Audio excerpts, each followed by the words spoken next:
Been a while, but we're back. I'll get into where I've been over the past 6 weeks or so in a later video. I don't want to make this video about myself. We have a pretty serious situation potentially unfolding over the next couple of days, and this is going to be in the Gulf of Mexico, likely through Florida. For those that don't know me, I'm certified meteorologist Jonathan Kegas. In this video, we are going to talk about what is likely going to be a rapidly strengthening Idalia over the next 24 to 48 hours. This is the official National Hurricane Center forecast.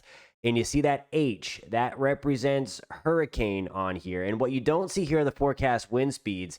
At this 1 o'clock in the morning on Wednesday point, we're talking about a NHC forecast of 100 mile per hour sustained winds. That's category 2 intensity. You see that peach color there, really from about Apalachicola, give or take, all the way down to almost Fort Myers again. A hurricane watch is out. Right off the bat, I want to say that there is still a little bit of uncertainty. We got our first Hurricane Hunter aircraft into this storm earlier today.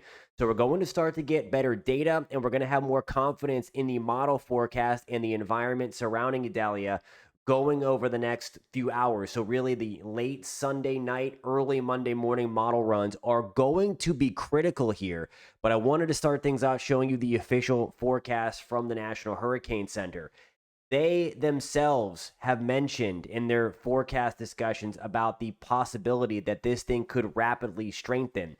We're going to go over some model forecasts here coming up over the next several minutes, and I want to show you here just how this goes. First, I want to talk about some of the modeling here. These are the current spaghetti plots here, and pretty good consensus, and they have been for the past few days over the greater steering currents here. This does look like, and I'll show you those steering currents coming up, it looks more and more likely that this is going to be Eastern Panhandle, Big Bend area, and then you see the opportunity there for some shenanigans to happen for a right turn. My friends in Fort Myers know that all too well with the last several hurricanes that impact that area. Do not let your guard down with this, but you see a clear consensus at this point. I want to caution, though, if there's going to be a significant change where the models have it right now, it's likely going to be in the late Sunday night to middle Monday afternoon run as we get that fresh data from the Hurricane Hunter aircraft into the models over the next couple of cycles. So again, pay close attention to that. But certainly this is likely coming to Florida and then riding to the Carolinas. It's just kind of pinpointing where that's going to come ashore. I want to show you a couple things, and I want to talk about some limiting factors. This is going to be the GFS. Now, for those that have been following this, again, you haven't been with me at least on this channel. I've been on a few other channels. My main work channel, this is my personal channel, but for those that may follow my professional channel at work, we've been talking about some of the limiting factors here, and unfortunately, now that we have some better data from Hurricane Hunter aircraft, it does not look like that limiting data is going to win, or that those limiting factors. We'll get into that over the next couple of minutes. But you see here the GFS, which is a couple days ago hardly had anything, now has a very strong hurricane. That would be a major hurricane making landfall in the Big Bend of Florida. The Hurricane Center is also talking about, again, kind of behind the scenes in their forecast discussion, that a major hurricane is possible here. Not a guarantee, but if you're watching anywhere from the Tampa area to the Panhandle of Florida, you need to be thinking about your preparations. This was my fear, that people may check out over the weekend and then wake up on Monday morning to being in the cone of a potential major hurricane strike. And that's becoming more and more likely now. Again, that is the GFS. This is the European. Let me take this further out, and you can kind of see, I didn't show you how the GFS comes together. We're going to kind of look at some of the hurricane models a little more closely here. But notice there it is coming together. This was one of the limiting factors, what I thought. Notice here, I'll show you quickly, and then we'll go over it further. You see the strengthening system. Notice how most of the weather is on the eastern side. There's some dry air over here in the western Gulf. It was my hope, anyway, that some of the westerly wind shear, that's not too terribly strong, but there's enough there that could have injected into the western side, making it difficult for the storm to kind of get a really robust core. And unless the storm develops very profound core, it really couldn't take advantage of the insanely hot water temperatures of the Gulf of Mexico that are still record warm for parts of the Gulf. So that is going to be the saving grace. That's really the only thing stopping this from going nuts. More on that in a second. But notice how the European brings this together, and now they're pretty much consensus of where, somewhere in the Big Bend, and again, I caution, over the next 12 hours, we're going to know much more on Monday afternoon. August 28th, if you're watching this a little late, we're going to know much more on where this is going on Monday afternoon. But the European has this coming ashore. Sorry for the jumble there, the camera. As a 979. So a little bit weaker than what the GFS is forecasting. So if we're going to get a storm, obviously we want it weaker, the better. So we're going to hope for that solution there. That's a 979. That's strong Cat 1 getting into Cat 2 status, okay? As we go forward, and then there it goes, riding up and out and getting pushed out to sea by that dip in the jet stream over the next several days. All right. Those that have followed me on this channel for a long time know I hate height. I have a video all about it on my channel, how I hate height, okay? So what I'm about to show you, again, I just want to kind of get out there just to give you a heads up of the high end. For those that kind of like a fantasy football reference, talk about players that have a high ceiling. This is going to be the ceiling with this if it does not wrap in that dry air. Okay, so I just want to get out there and show you this. This is one of the hurricane models. This is the HAPS. This is the brand new hurricane model from the National Hurricane Center that was released this year. And they wouldn't have released it if it wasn't performing well. This has a 953-ish millibar system hurricane coming into the Big Bend area of Florida. And this is going to be, we forgot to really talk about timeline because there's so much. This is going to be late Tuesday night into Wednesday morning. So this is a very strong hurricane. This is no doubt a major hurricane in play here on Wednesday morning. Some of the HAPS B, the other kind of new hurricane model, has an even stronger hurricane. It has it down to 930 millibars. There, you're in Cat 4 status. Is it possible? If it fends off that drier air, unfortunately, yes. And I'll get into more of that in a second. Of course, we have the warm water. That is a check. But that's one of the things we're going to be doing. We're going to get into the steering current. This model is for the steering current.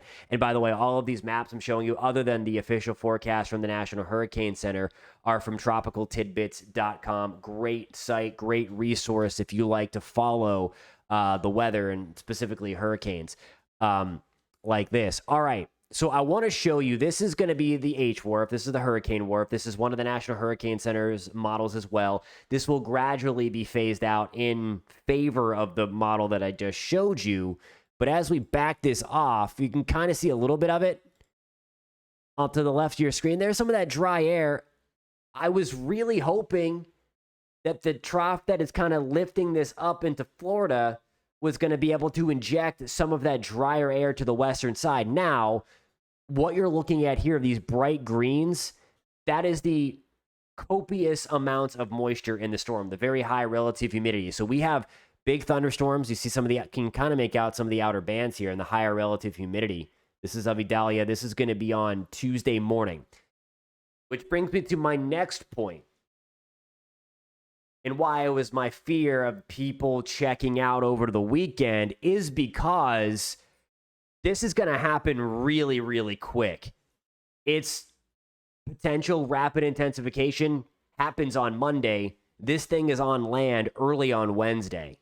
So there's not a lot of time to prepare. So if you're watching this video, especially if you're in that hurricane watch, you need to be making sure that you are taking all of the precautions.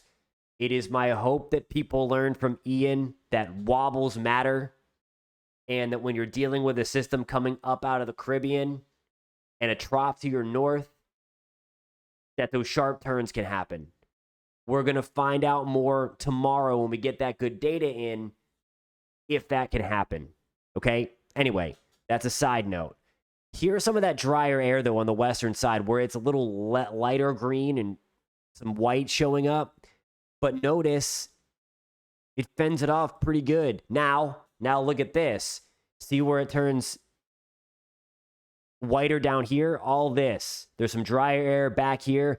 Maybe, just maybe. And again, this is the part where it's critical for these upper level surveillance planes that NOAA has, that the Gulfstreams, the G4 jets, that are going to be flying through the Gulf of Mexico. That's exactly what they're looking for.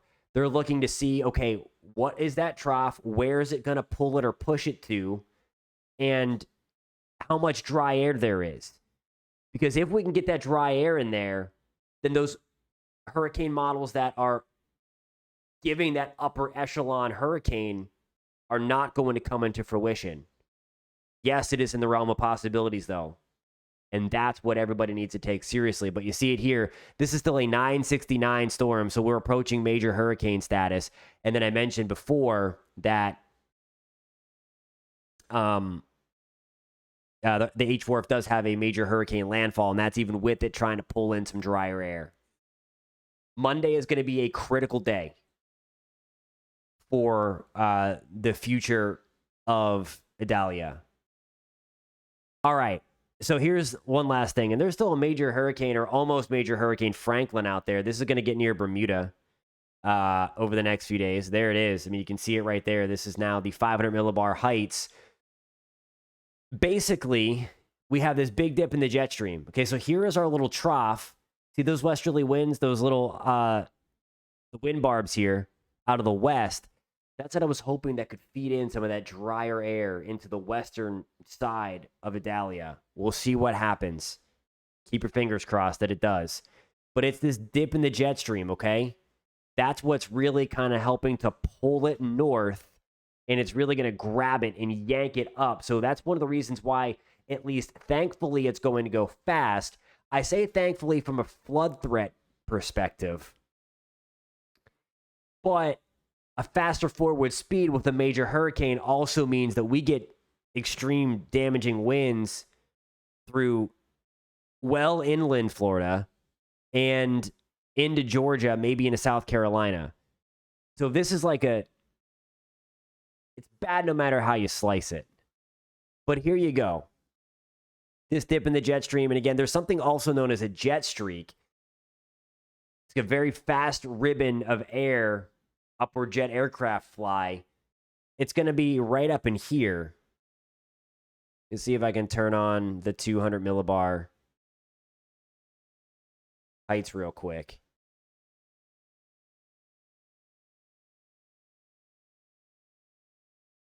Might not load for me. That is not what I want to show you. But there's a jet streak in there. Those have been known to help to enhance storms as they come ashore. There's a lot at play. It is why the National Weather Service has thrown a behemoth amount of Hurricane Hunter aircraft at this thing. The reconnaissance missions on Sunday have been a flurry of them. They'll continue on Monday. And that is why the forecast is going to get better. But please do me a favor and just make sure that you are checking the forecast. It is my hope now that people on the Gulf Coast of Florida know what's coming, know the potential of what's coming, and are taking this serious. Again, it is better to grab all your stuff and to make plans and be inconvenienced and this thing wobble away from you than to be caught up in this, like unfortunately a lot of people were last year with Ian. It breaks my heart, but this is the reality of the situation and just how warm the Gulf is right now. Kind of jet fuel. I mean, we have water temperatures around 90. This is going to go over that dreaded loop current, which rapidly intensified Ian last year, which rapidly intensified Katrina and Rita in 2005. If that dry air is not present in the western side of Idalia when it crosses the loop current, we are no doubt going to see this thing rapidly intensify. Unfortunately, I know there's I don't mean to sound like that in my voice, but this is, I'm officially concerned, if you will.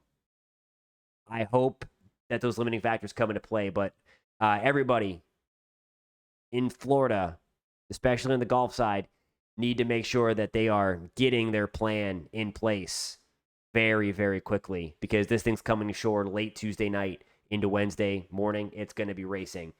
Thank you guys so much for tuning in. Post in the comments where you're tuning in from. If you have any questions, I will be more than happy to answer them. Again, I will likely not be able to post a lot this week on this channel, on my Weather Whiplash channel, because I will be at work. If you do want to stay updated with me, we're going to have round-the-clock coverage on the Click Orlando WKMG. That is the news station that I work for. We're going to have round-the-clock coverage on our YouTube channel, live streams, all that stuff. So do me a favor, hit subscribe on that button. And I would love it if you hit subscribe on this channel as well. But if you want to stay updated, the best hurricane coverage that you're going to get, stick with News 6 on TV and on YouTube. Thank you guys so much for tuning in. It's great to see everybody again. I've missed you. We're going to talk much more about where I've been at a later time. But again, this is not about me. This is about, I just want to make sure to try to remove some of the noise that's out there. I know there's a lot of models being posted. I wanted to give context with those models, some meteorology, some science, the chance for those limiting factors, and just how critical the Monday period is going to be to watch the evolution of Idalia lift away from the Yucatan, away from Cuba, and unfortunately closer to the United States. Thank you guys so much for tuning in. Keep you posted. Please, everybody, be safe out there.